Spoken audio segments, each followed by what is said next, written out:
welcome to my interpersonal communication video. Today we are going to be talking about self-disclosure and impression management and why these things have anything to do with each other. So let's begin. Now, the terms we'll be seeing are from Chapter 7 and Chapter 3 of the IPC textbook. But first of all, what is self-disclosure? Well, let's take a look. Self-disclosure is the evaluated and descriptive information that you share with others intentionally. So it's really personal stuff we reveal, something deep in ourselves. No one knows until we tell them some dark secrets, something traumatic, something tragic that could ruin our reputation, anything like that. You're exposing yourself, you're vulnerable. It's not called opening up for no reason. And this is something you choose to do. It's a choice to reveal these things about yourself. To get an even better idea as to what self-disclosure is, we have the Johari window model. Here, we have our first square, which is the open area, which is known to others and to yourself. In order for others to know, you have to tell them, you have to give them that self-disclosure. Otherwise, we move to the hidden area, and that is the third area of the window. In order to move to the second area, you have to not ask yourself what feedback you have, and that makes us move to the blind area, which is the second one. And then all of these lead to the fourth area, which is known as the unknown area. In order to move to this area, you should have not shared a discovery, or listened to others' observations, or even self-discovery.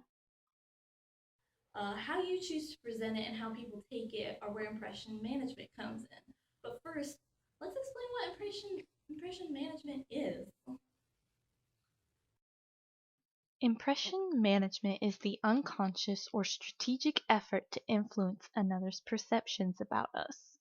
And with this come three other terms: the ought self, the ideal self, and the actual self. Ought self is basically who others expect you to be, along with the social norms or even what your parents want you to be. Like, they want you to be someone else.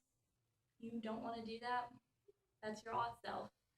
Uh, your ideal self is who you want to be, who you want others to see you as. That amazing person who's, you know, just out there doing stuff, having adventures. You want to give off that impression. The actual self is who you really are deep down, how you really feel and act as a person. And then usually when all these selves clash, you're dissatisfied with life. You just don't feel complete. When it comes to me, my ought self would have to be, more accomplished, hardworking, really strong and rock hard in my personality, like the abs I wish I had. But My ideal self would have to be more confident, more outspoken, and just more of a leader. that I was more stylish, more outspoken in what I do, and of course, better than my sister, who seems to always cast a shadow over me. Um, my actual self, I can be very entertaining. I'm goofy. I can be lazy. I'm very patient and sensitive and very kind. I'm pretty, for the most part, I have a positive attitude and I'm very creative. And I am shy, but yet I'm also competitive. So now you're wondering how all of these ideas go together. Well, it's very simple. When you use self disclosure and you tell something very personal about yourself, you regulate how much and what parts you tell to the other person. This would fall under impression management because you are controlling and altering how that person sees you, uh, and the information that and what they think of you. Depending on what it is, the person can feel sorry for you, maybe feel like you're a hero in some way. They can admire you for bravery, or they can be hurt and angry, and your reputation, I guess, would be ruined if they decided to let all of that out there of what you told them.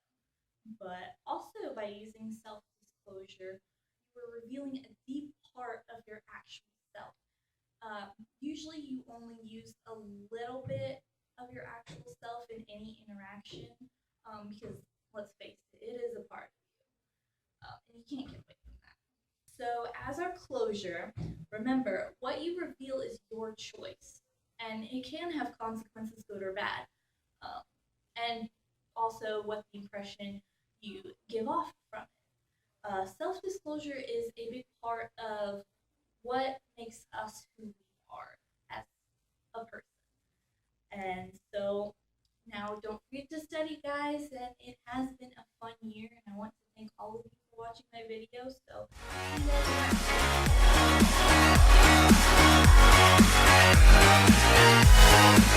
time.